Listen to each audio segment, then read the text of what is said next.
Welcome to my channel road to history.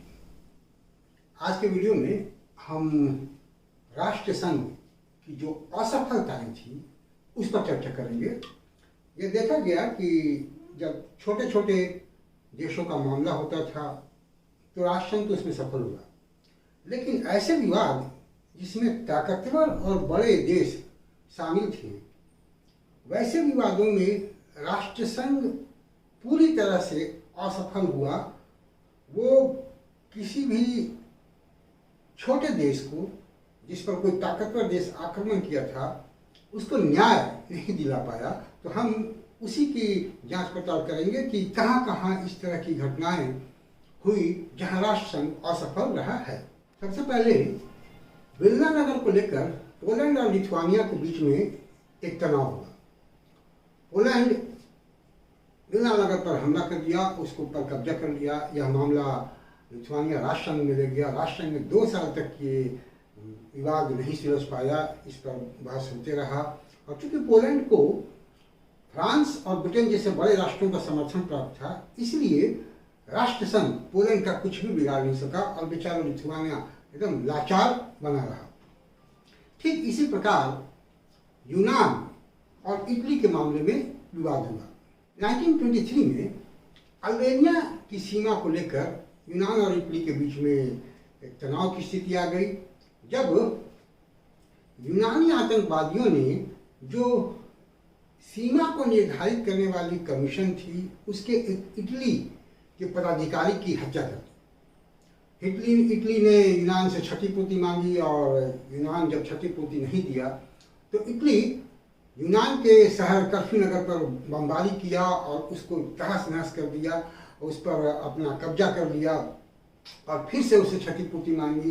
ये मामला फिर से राष्ट्र संघ में यूनान ले गया, लेकिन इटली बहुत ताकतवर था, इसलिए इटली के खिलाफ राष्ट्र संघ कुछ नहीं कर पाया। इसी प्रकार 1931 के आसपास जापान चीन पर हमला कर दिया और चीन का जो मंचूरिया का प्रदेश था, उस मंचूरिया के प्रदेश को रौंदता रहा, उस पर पूरी तरह से कब्जा कर लिया। चीन इस मामले को ले गया राष्ट्र संघ में, लेकिन कई दिनों तक इस पर वाद विवाद होता रहा।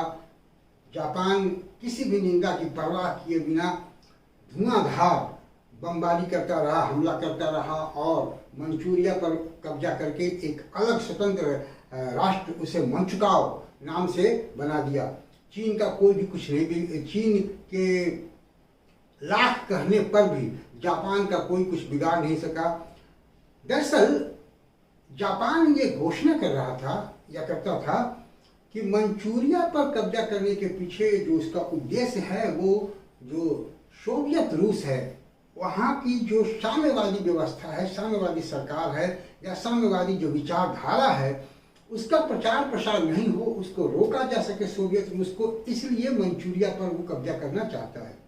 और उसकी इस घोषणा का समर्थन जो पूंजीवादी देश थे, ब्रिटेन और फ्रांस, वो कर रहे थे। तो एक तरह से जापान को ब्रिटेन और फ्रांस का समर्थन प्राप्त था और वो जापान का जो आक्रमण मंचूरिया पर हुआ, इसके प्रति बिल्कुल उदासीन थे।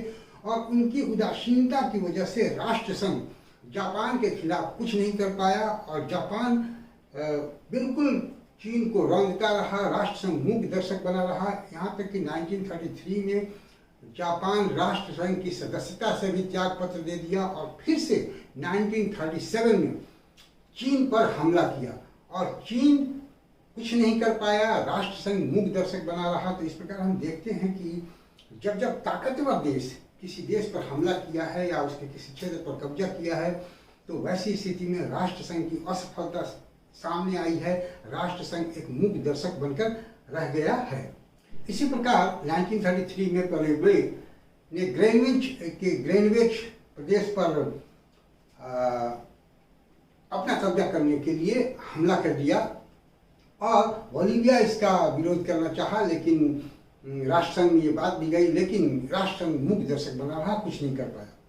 जब एक आक्रामक देश अपनी योजना में सफल हो जाता है और राष्ट्र संघ उसको रोक नहीं पाता है, तो देखा यह जाता है कि जो दूसरे ताकतवर देश थे, उनकी भी मंशा बढ़ जाती है और वो भी उसी तरह की कार्रवाई करते हैं जैसा कि पहले हो चुका है। और यही चीज़ हमको देखने को मिली जब इटली अबिसीनिया पर कब्जा करने का प्रयास करता है और उस पर कब्जा करता है। अबिसीनिया की भी स्थिति वही थी जो चीन की स्थिति थी जब जापान ने चीन पर हमला किया था। अबिसीनिया भी उसी तरह से राष्ट्र संघ से मदद की गुहार करता है, लेकिन राष्ट्र संघ कुछ नहीं कर पाता। इसलिए ब्रिटेन और फ्रांस जो है वो इटली का जो तानाशाह था मुसोलिनी, उसको अप्रसन्न करना नहीं चाहते थे।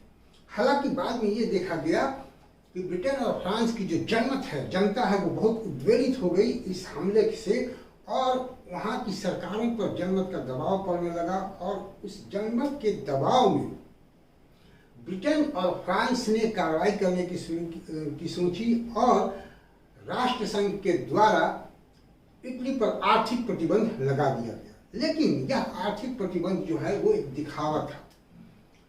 एक गुप्त समझौता इटली के साथ ब्रिटेन और फ्रांस का हुआ, जिसमें यह बातें कही गई कि इस आर्थिक प्रतिबंध को कारगर नहीं होने दिया जाएगा। ये जो संधि हुई इटली के साथ ब्रिटेन और फ्रांस की, इसको होर-लावाल की संधि कहते हैं। तो ये संधि इटली के मनोबल को बढ़ा दिया और वो राष्ट्र संघ की अवहेलना करके, उसके आर्थिक प्रतिबंध की अवहेलना करके अपना युद्ध जारी रखा और अबिसीनिया पर पूरी तरह से कब्जा कर लिया गया। ठीक इसी प्रकार हम पहले ही चर्चा कर चुके हैं कि 1937 में जापान फिर से चीन पर हमला किया, और 1937 में ही एक और बात देखी गई कि स्पेन में गृह युद्ध हो गया और वहाँ का जनरल फ्रैंको वहाँ के गणतंत्र को समाप्त करने के लिए उसके खिलाफ युद्ध की घोषणा कर दिया। जनरल फ्रैंको को मुसोलिनी और हिटलर का समर्थन प्राप्त था, इसलिए राष्ट्र संघ इसमें किसी भी तरह का इंटरफियरेंस नहीं किया और वहाँ से गणतंत्र को समाप्त कर दिया गया। तो हम देख रहे हैं कि जो बड़े बड़े राष्ट्र हैं वो अपनी मंशा को पूरी करने के लिए राष्ट्र संघ की किस तरह से धज्जी उड़ा रहे थे, और राष्ट्र संघ मूक दर्शक बनकर बैठा हुआ था। ठीक इसी प्रकार देखा गया कि 1933 के बाद जब हिटलर का उत्कर्ष होता है जर्मनी में, और हिटलर किस तरह से वर्साय के संधि के एक एक धाराओं को तोड़ना शुरू किया और राष्ट्र संघ मूक दर्शक बना रहा। हिटलर सबसे पहले 1933 में राष्ट्र संघ की सदस्यता से ही बाहर निकल गया, उसकी सदस्यता को त्याग दिया और जो निःशस्त्रीकरण के लिए जिनेवा में सम्मेलन होता था उस सम्मेलन में भाग लेना बंद कर दिया।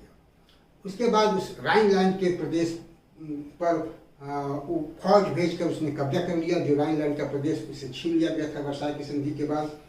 उसके बाद वो सुडेटनलैंड में जो जर्मन अल्पसंख्यक थे उनका प्रश्न उठाकर चेकोस्लोवाकिया पर हमला किया और ब्रिटेन और फ्रांस जैसे देशों को मजबूर कर दिया कि वो मान लें कि सुडेटनलैंड पर जर्मनी का कब्जा है। और सुडेटनलैंड पर तो कब्जा किया ही, और धीरे धीरे वह पूरे चेकोस्लोवाकिया को ही निगल गया। चेकोस्लोवाकिया जो है वो यूरोप के मानचित्र से ओझल हो गया। इसी प्रकार ऑस्ट्रिया पर हमला करके वो ऑस्ट्रिया पर पूरी तरह से कब्जा कर लिया और जर्मनी में मिला दिया। तो यह देखा गया कि जितनी भी घटनाएं हुई उसमें राष्ट्र संघ बिल्कुल मूक दर्शक बना रहा, वो कुछ भी नहीं कर पाया।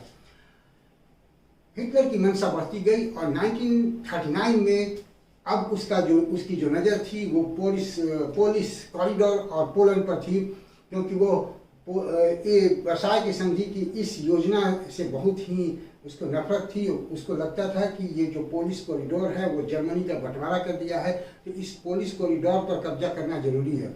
और उस पोलिश कॉरिडोर पर कब्जा करने के लिए पोलैंड पर हमला करना आवश्यक था। और जब वो पोलैंड पर हमला करता है तब जाकर फ्रांस और ब्रिटेन की आंखें खुलती है। उनको लगता है कि राष्ट्र संघ का समर्थन नहीं करके उन्होंने बहुत गलती की और राष्ट्र संघ को कमजोर बनाने में उनका एक महत्वपूर्ण हाथ है। और ये पोलैंड पर जो हमला हुआ वो द्वितीय विश्व युद्ध की शुरुआत हुई। और द्वितीय विश्व युद्ध की शुरुआत का मतलब ही है कि राष्ट्र संघ अपनी जो विचारधारा थी या उसका जो उद्देश्य था कि विश्व में शांति बनाए रखे, उस उद्देश्य में पूरी तरह से असफल हुआ।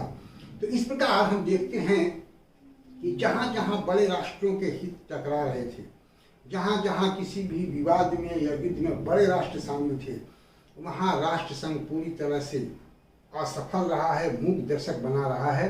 छोटे देशों के जो विवाद थे उनको सुलझाने में वो सफल रहा। तो आज के वीडियो में इतना ही। अगला जो वीडियो मैं दूंगा उसमें बताऊंगा कि राष्ट्रसंघ की असफलता के जो मूलभूत कारण थे वो क्या थे। उम्मीद है कि ये वीडियो आपको पसंद आएगा। अगर आपको पसंद आए तो आप इसको देखें, अपने दोस्तों को सजेस्ट करें और मेरे चैनल को सब्सक्राइब करें। मेरे अन्य जो वीडियो हैं उनका लिंक डिस्क्रिप्शन में दिया हुआ है, वो भी आपके लिए हेल्पफुल रहेगा, आप उसे भी देखें। Thank you for watching me. See you again with a new video and new topic.